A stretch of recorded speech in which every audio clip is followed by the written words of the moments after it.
Dia akan menjalar dan kemudian akan mempengaruhi semuanya. Dan hari ini yang akan kita bahas, apa saja efek dari kemaksiatan.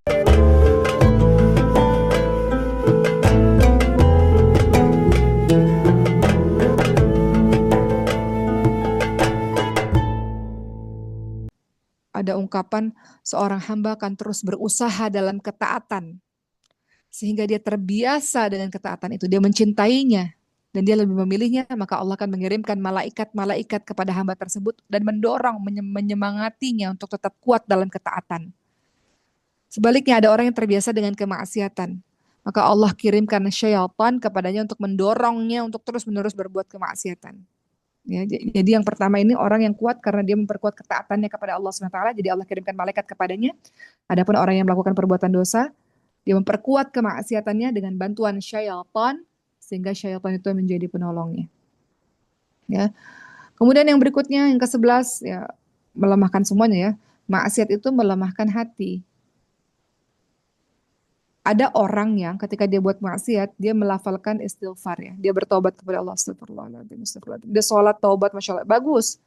Namun lidahnya itu mengucapkan permohonan ampun, tapi hatinya tetap terikat pada dosa.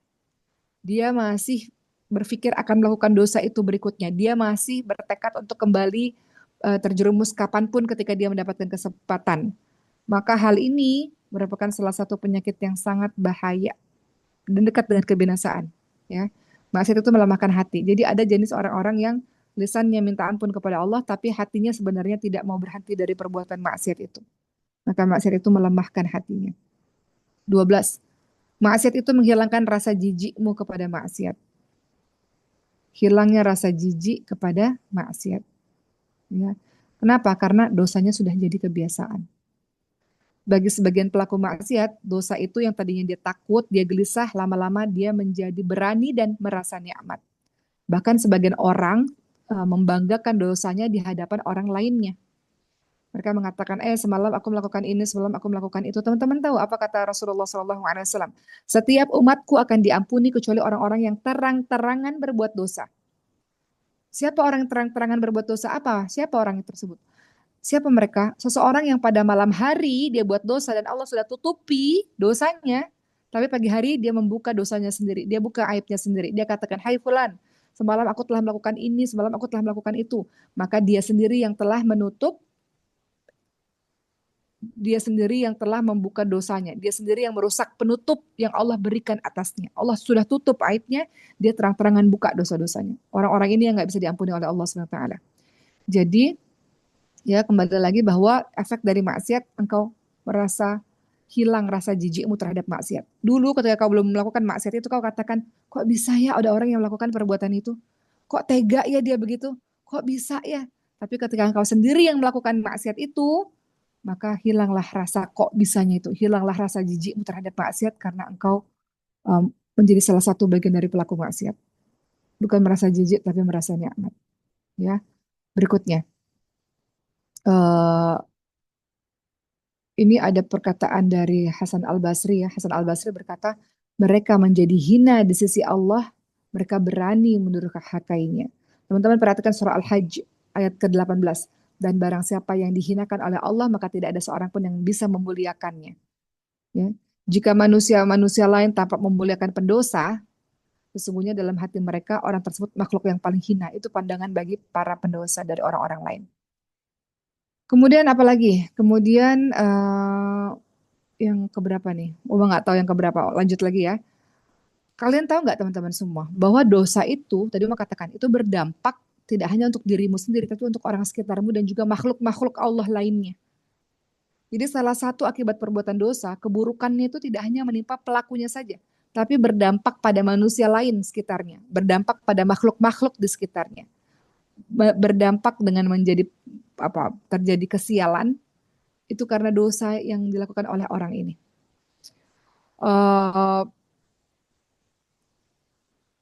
Ada cerita di zamannya Nabi Musa, teman-teman pernah dengar kan?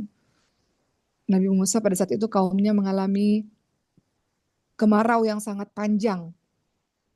Ya, kemudian dikumpulkanlah seluruh orang untuk berdoa di lapangan puluhan ribu orang. Tapi Allah nggak mau menurunkan hujan. Allah nggak mau menyelamatkan orang-orang itu. Kenapa? Karena ada pendosa di antara mereka.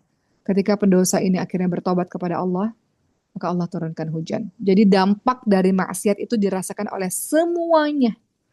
Seluruh kaum itu dosanya nggak dikabulkan, doanya nggak dikabulkan oleh Allah karena apa? Karena ada ahli maksiat yang belum bertobat kepada Allah Subhanahu wa taala. Kata Abu Hurairah apa? Bahkan ada burung ya bisa mati di sarangnya akibat maksiat yang dilakukan oleh orang yang zalim, orang yang jahat. Eh, Binatang-binatang itu melaknat para pendosa ya, dari kalangan manusia ketika musim panceklik, musim kemarau berkepanjangan. Apa kata binatang-binatang itu? Ini adalah akibat buruk dari maksiat yang dilakukan oleh manusia-manusia ini. Jadi makhluk-makhluk itu juga terasa dampak dari efek maksiat yang dilakukan. Ya, jadi manusia itu tidak hanya mendapatkan hukuman untuk dirinya sendiri, bahkan makhluk yang nggak berdosa pun ikut merasakan kesulitan akibat perbuatan dosanya itu, termasuk hewan-hewan. Ikrimah rahimahullah mengatakan hewan-hewan di daratan, bahkan serangga-serangga, kumbang-kumbang, kalajengking, mereka berkata apa? Kami ditahan dari turunnya hujan akibat dosa-dosa yang dilakukan oleh manusia. Gitu. Jadi efeknya luar biasa. Berikutnya, apalagi dampak kemaksiatan? Merusak akal. Merusak akal. Coba deh, contoh sederhana. Teman-teman yang bikin dosanya karena jatuh cinta ya. Dosa perbuatan zina misalnya. Karena jatuh cinta misalnya. Akalnya kan nggak berfungsi kan. Orang yang jatuh cinta itu akalnya nggak berfungsi. Atau perbuatan dosa lainnya itu akalnya lagi nggak berfungsi. Kenapa? Karena akal itu punya cahaya yang akan padam karena maksiat. Ketika cahayanya padam, akal pun akan melemah. Ya, ulama itu mengatakan apa? Tidak ada seorang pun yang berbuat maksiat kepada Allah kecuali ketika akalnya nggak hadir. Jadi kita buat dosa, buat maksiat, akalnya lagi hilang, akalnya lagi nggak hadir. Karena kalau akal kita hadir, pasti akal itu mencegah kita dari berbuat maksiat. Kenapa? Karena akal itu nyuruh kita mikir. Kalau saya buat ini dampaknya apa ya? Kalau saya buat ini efeknya apa ya? Kalau saya buat ini Allah gimana ya? Kalau saya buat ini keluarga saya gimana ya? Kalau jadi akal itu hilang ketika kamu melakukan perbuatan dosa. Gitu. Jadi salah satu efek dari maksiat adalah dia merusak akalmu, dia membuat akalmu hilang. Kemudian berikutnya, dosa itu akan menutupi efek berikutnya.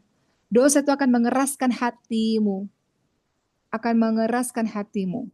Di antara dampak buruk dosa apa? Ketika dosa terus bertambah, hati pelakunya akan jadi keras sehingga dia tergolong jadi orang-orang yang lalai. Teman-teman lihat surah Al-Mutaffifin ayat 14. Kalla bal rana ala qulubihim ma kanu yaksibun. Sekali-kali tidak, bahkan apa yang mereka kerjakan itu telah menutupi hati mereka. Jadi dosa-dosa itu akan mengeraskan hatimu, akan menutup hatimu. Hati yang masih lembut itu akan mudah sekali menangis dengan nasihat-nasihat kebaikan, mudah sekali bergetar ketika mendengarkan ayat-ayat Quran. Tapi hati yang sudah tertutup, hati yang sudah mati, hati yang sudah keras, nggak ada air mata di sini nih. Kemarin ada yang nanya sama Uma gini, Uma, saya datang ke Ka'bah, ke Baitullah, tapi saya nggak nangis sama sekali. Apakah itu berarti saya kurang iman? Uma hanya bisa mengatakan bahwa air mata itu adalah bukti keimanan, iya. Masalah iman atau tidak beriman atau kurang beriman itu urusannya Allah. Allah yang tahu dan kamu yang tahu.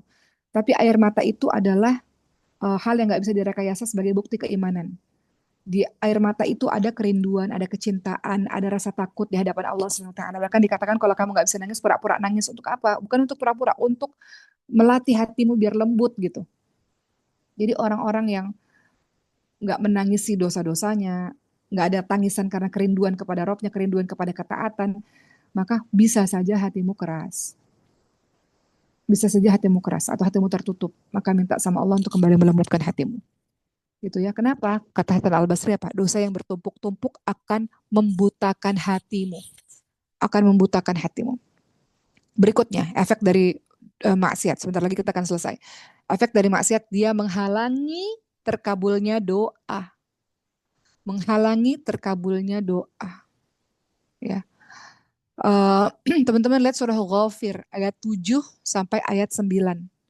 Para malaikat yang memikul arsy berada di sekelilingnya bertasbih memuji Allah Subhanahu wa taala. Mereka memohon ampun untuk orang-orang yang beriman dan berkata, wahai Rabb kami, rahmat dan ilmumu meliputi segala sesuatu, ampunilah orang-orang yang bertaubat, kata malaikat. Ampunilah orang-orang yang mengikuti jalanmu, kata malaikat. Lindungilah mereka dari azab neraka yang menyala-nyala. Jadi malaikat itu memberikan doa buat orang-orang yang bertaubat. Wahai Rabb kami, masukkanlah mereka ke dalam surga Aden, surga yang telah kau janjikan kepada mereka beserta orang-orang yang saleh, beserta bapak mereka, istri mereka, keturunan mereka. Jadi dalam surah Ghafir 7 sampai 9 berisi doa-doanya para malaikat. Ya, maksiat itu membuat terhalang doa. Malaikat nggak doain kita, dan ketika kita doa, Allah nggak mendengarkan doa kita. Doa kita naik, maksiat menutup sehingga dia nggak bisa naik dan nggak bisa dikabulkan oleh Allah Subhanahu Wa Taala. Jadi kalau ada doa-doamu yang sampai hari ini kau rasa belum dikabulkan oleh Allah, mungkin masih ada maksiat yang kau lakukan yang kau belum minta ampun kepada Allah Subhanahu Wa Taala. Berikutnya, efek dari dosa. Dosa menyebabkan berbagai macam bencana di muka bumi. Bencana. Uma cerita sedikit, ya teman-teman lihat ya bagaimana kaum Samud misalnya ya. Kaum Samud itu dulu adalah kaum yang sangat kuat, kemudian bencana itu terjadi di daerah tersebut karena orang-orangnya yang tidak taat kepada Allah, angkuh dan sebagainya. Ya, bahkan dalam hadis Rasulullah SAW, ketika para sahabat itu mendekati perkampungan kaum Samud, ya, kemudian Rasulullah SAW melarang sahabat untuk memasukinya. Rasulullah melarang sahabat untuk meminum air dari sumur-sumur mereka, dari orang-orang kaum Samud. Rasulullah Shallallahu Alaihi Wasallam melarang untuk mengambil hasil panen dan buah-buahan dari kaum tersebut, dari daerah tersebut. Kenapa? Karena itu berefek akan mendatangkan keburukan bagi kehidupan kita juga. Gitu ya. Jadi uh, hati-hati karena perbuatan maksiat dan buat diri umat akan mengakibatkan berbagai macam bencana di muka bumi. Uma cerita sedikit beberapa tahun yang lalu, Uma ceramah di salah satu daerah. Kemudian Uma ngelihat di pinggiran pantai ada apa tempat prostitusi ya teman-teman semua. Uma datang ke sana untuk ngobrol aja, untuk ngelihat gimana sih kehidupan di situ gitu. Dan anak-anak kuliahan baik laki-laki maupun perempuan gitu ya, kita datang ke sana untuk ngobrol gitu.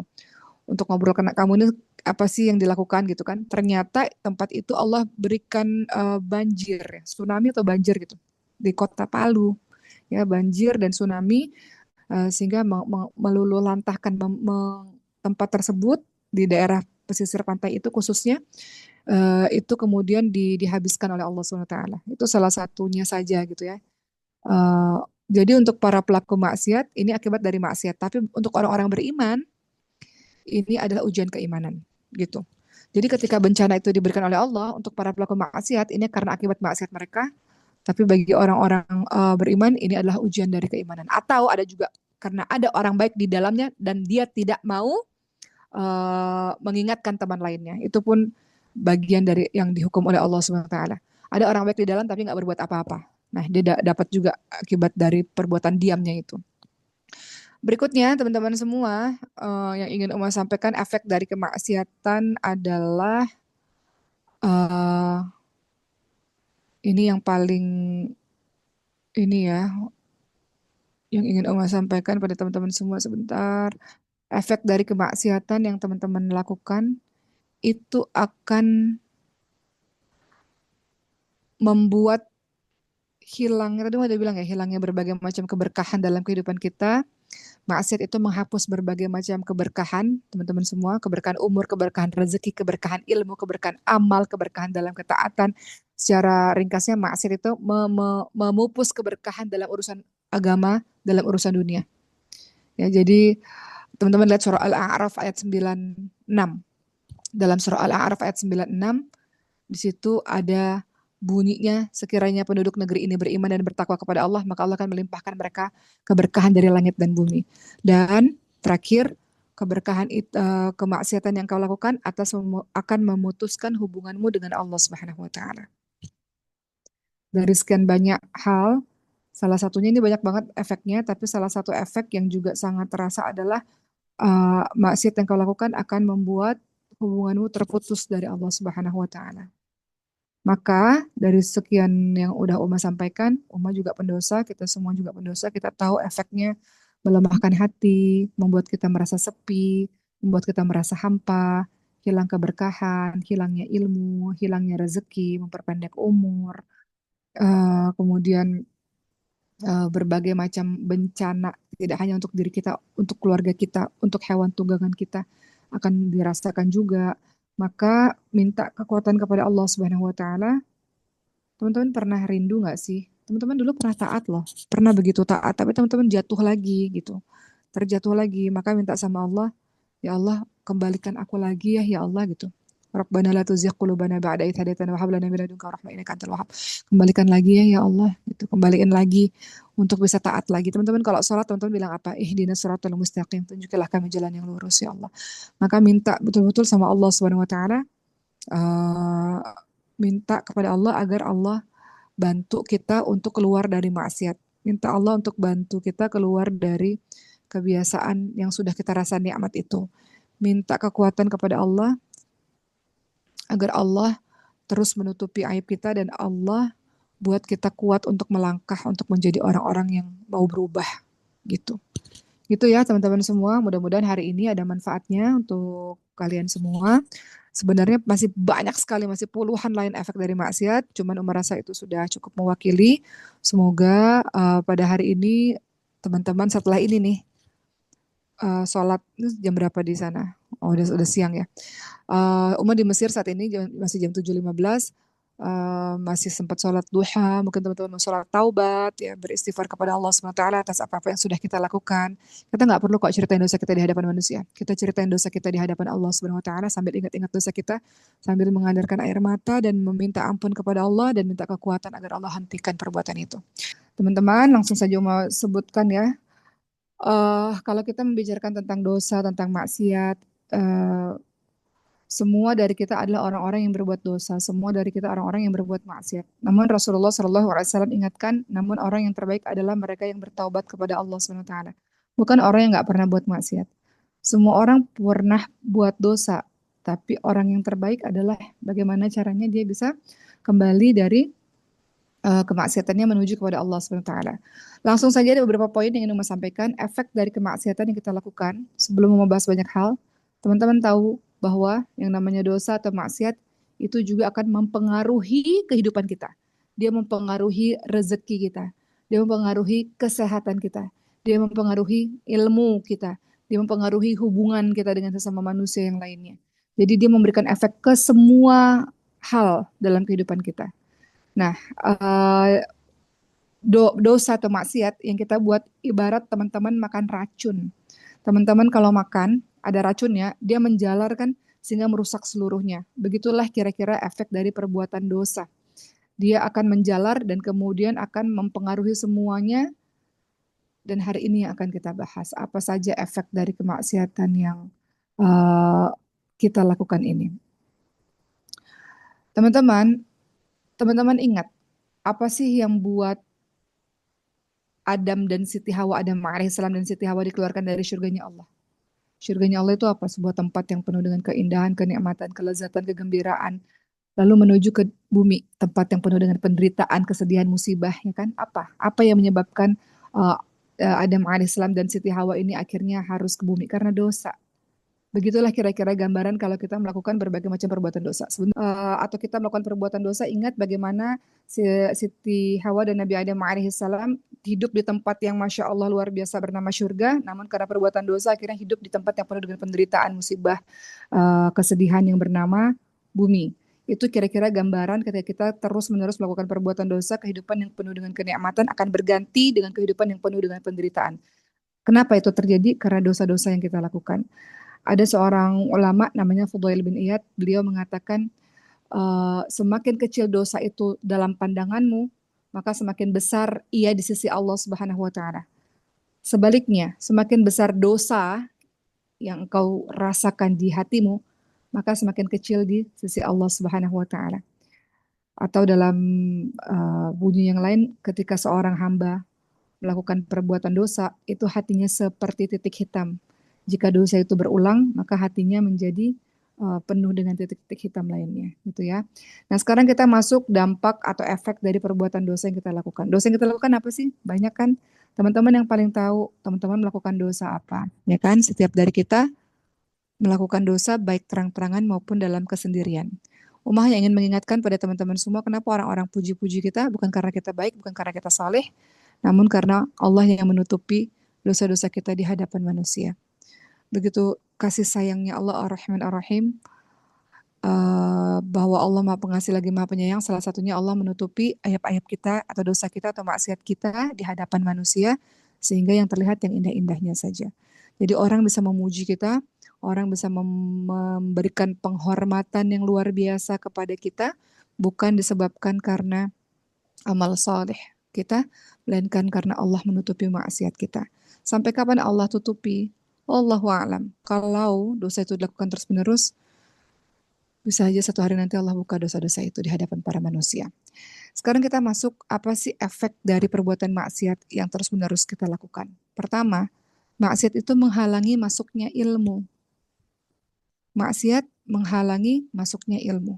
Jadi di antara dampak yang buruk ya, dampak jelek dari maksiat itu adalah ilmu itu sulit masuk. Khususnya misalnya teman-teman yang ngafalin Quran atau teman-teman yang belajar apapun ya. Kenapa? Karena ilmu itu adalah cahaya. Ilmu itu cahaya yang Allah masukkan ke dalam hati. Dan maksiat itu adalah pemadam cahaya itu. Jadi, teman-teman pernah ingat kisahnya Imam Syafi'i rahimahullah enggak? Suatu ketika Imam Syafi'i yang mazhabnya sebagian besar diikuti oleh kita, suatu ketika beliau membacakan sesuatu di hadapan gurunya. Ya.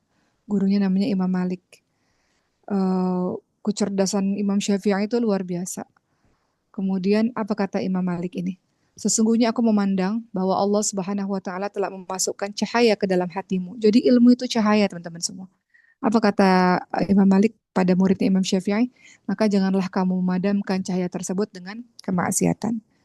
Nasihat buat diri umat sendiri hari ini adalah nasihat buat diri umat sendiri bahwa maksiat itu memadamkan ilmu. Pernah dengar nggak kisah Imam Syafi'i? Beliau pernah mengatakan, aku mengadukan kepada Waki' tentang buruknya hafalanku gitu ya. Mengadukan pada gurunya tentang hafalanku kok buruk. Kemudian dia menasehatiku dengan berkata, tinggalkanlah kemaksiatan. Ketahuilah bahwa ilmu itu adalah karunia dan karunia Allah itu tidak akan diberikan bagi orang-orang yang bermaksiat. Jadi dampak pertama dari kemaksiatan adalah menghalangi masuknya ilmu. Susah untuk paham, susah untuk hafal, susah untuk mendapatkan ilmu tersebut karena kemaksiatan. Kedua, apa yang menjadi efek dari maksiat yang kita lakukan? Tidak hanya menghalangi ilmu, yang kedua dia menghalangi datangnya rezeki. Menghalangi datangnya rezeki. Jadi kalau rezekinya seret, itu salah satunya mungkin bisa introspeksi diri karena maksiat yang kita lakukan. Dalam hadis surat Ahmad, Rasulullah SAW bersabda, Innal abda la yuhramu rizqa bidhanbi yusibuh. Sesungguhnya seorang hamba akan terhalang dari rezeki karena dosa yang diperbuatnya.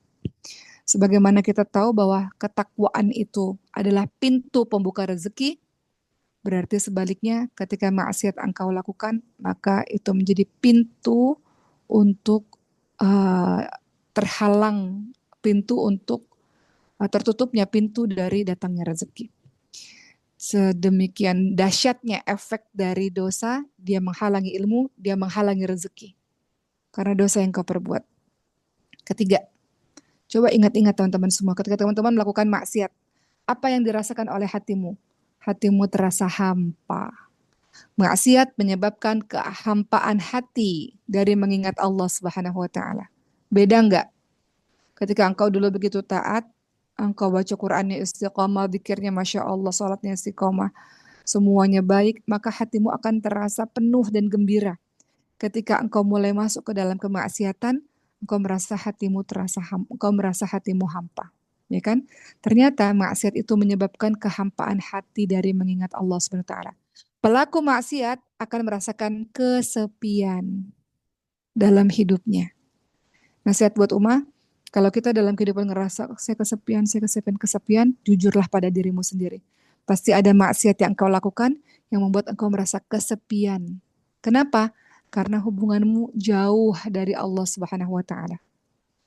Hubunganmu jauh. Rasa kesepian ini ya. Walaupun berbagai macam kebahagiaan dunia coba didatangkan, tapi jauh di dalam lubuk hatimu kau merasa sepi. Ada seseorang lelaki di zaman dulu pernah mengadu kepada salah seorang ulama.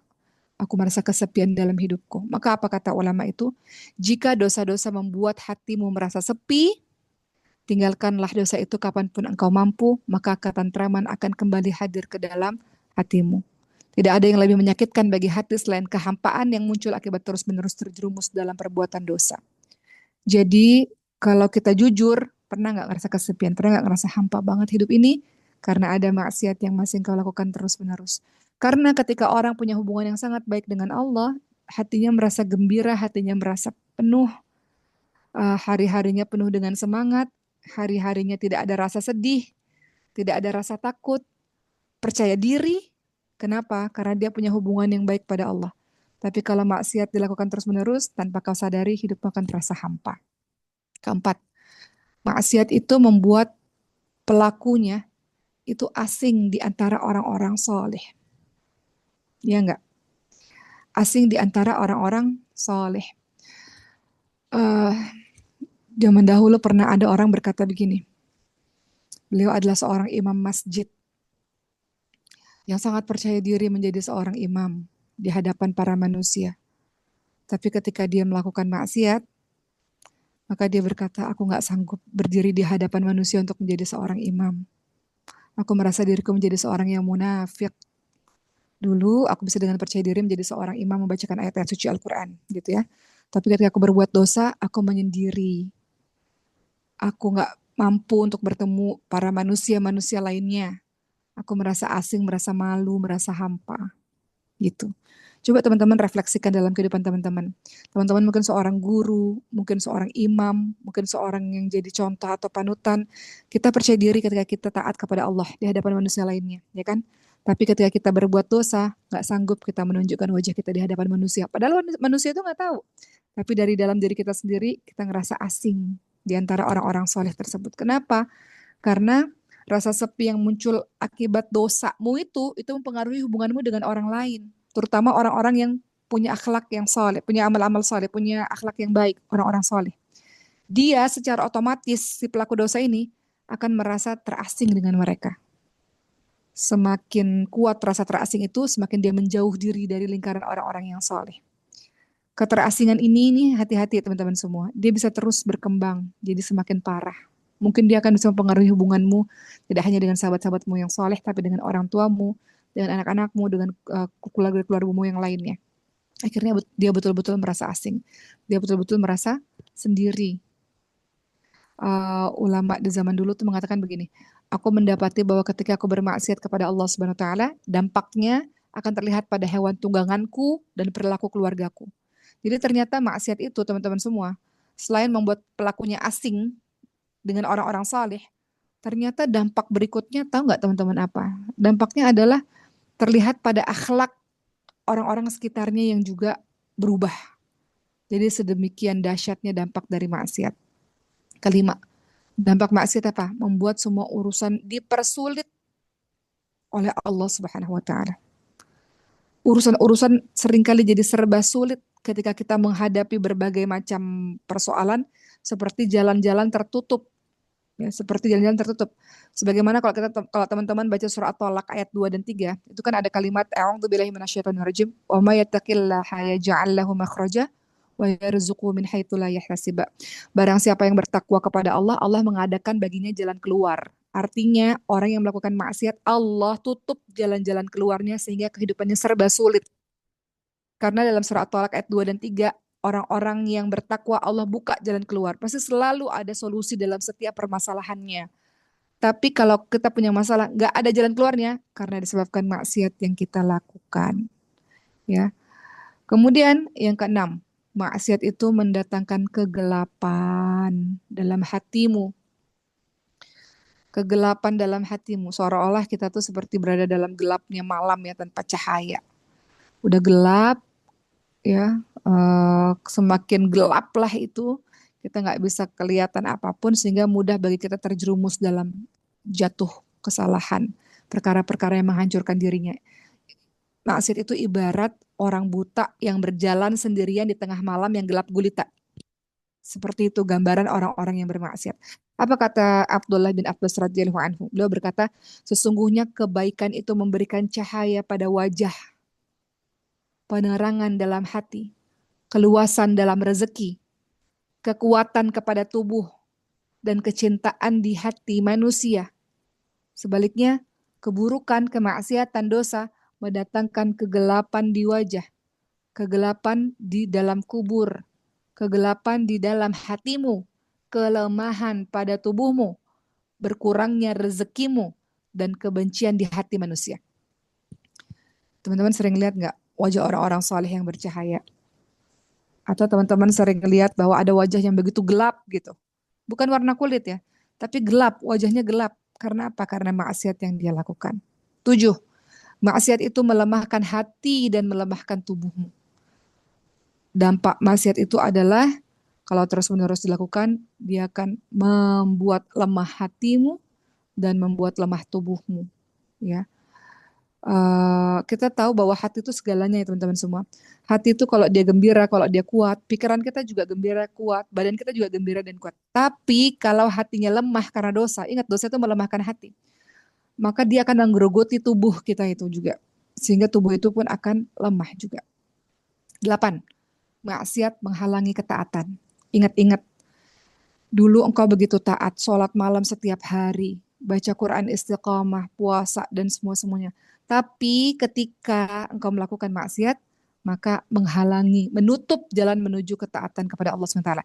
Jadi dosa itu memutus jalan ketaatan berikutnya.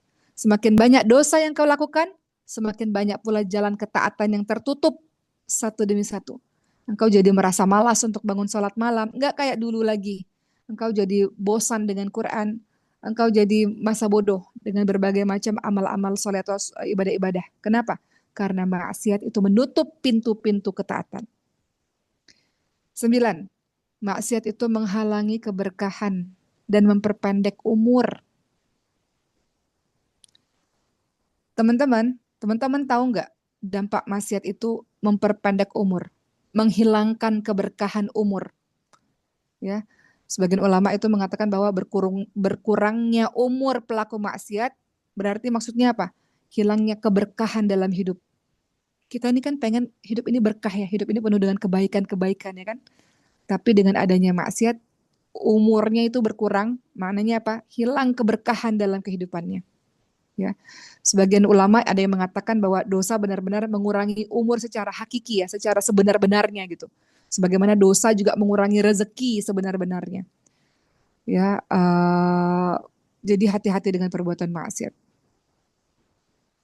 Kemudian apa lagi? Yang ke-10, akibat dari perbuatan dosa. Dosa itu melahirkan dosa berikutnya.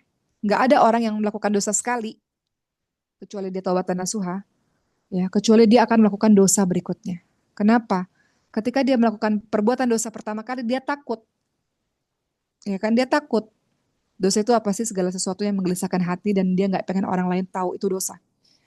Dia takut, tapi ketika dosa dilakukan berulang, makanya dikatakan dosa melahirkan dosa lain. Maka dosa itu jadi biasa. Ahli dia untuk melakukan perbuatan dosa tersebut.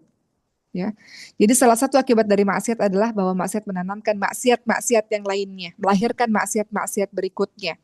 Ini terus berlanjut sampai seseorang susah untuk meninggalkan dosa tersebut, susah untuk keluar dari dosa tersebut. Ya, jadi salah satu hukuman dari Allah, sebuah keburukan yang kau lakukan akan melahirkan keburukan berikutnya. Sama seperti setelah kebaikan yang kau lakukan akan melahirkan kebaikan berikutnya. Makanya kalau ada yang nanya, apa sih ciri-ciri orang yang hajinya diterima, umrahnya diterima, Ramadannya diterima, adalah melahirkan perbuatan-perbuatan baik setelahnya. Melahirkan amal-amal soleh setelahnya. Ya. Maka kalau kita melakukan kebaikan, dia melahirkan kebaikan berikutnya. Kalau kita melakukan kemaksiatan, dia melahirkan kemaksiatan berikutnya. Sehingga itu menjadi sebuah kebiasaan. Kalau maksiat itu sudah jadi kebiasaan yang mengakar, dia akan jadi sifat. Ketika dia sudah jadi sifat, dia akan jadi karakter orang tersebut. Dimulai dari apa? Dimulai dari percobaan pertama, kedua, ketiga jadi biasa. Lama-lama jadi sifat, lama-lama jadi karakter. Ya, lama-lama jadi karakter, lama-lama dia nggak bisa meninggalkan perbuatan dosa tersebut. Maka apa yang dia rasakan, maka dia akan ngerasa bahwa dia akan candu ya, kecanduan ya, terus-menerus untuk melakukan kemaksiatan itu, nggak tahu gimana cara keluar, nggak bisa untuk keluar. Kenapa? Karena bertubi-tubi, berturut-turut dia lakukan, berulang-ulang dia lakukan.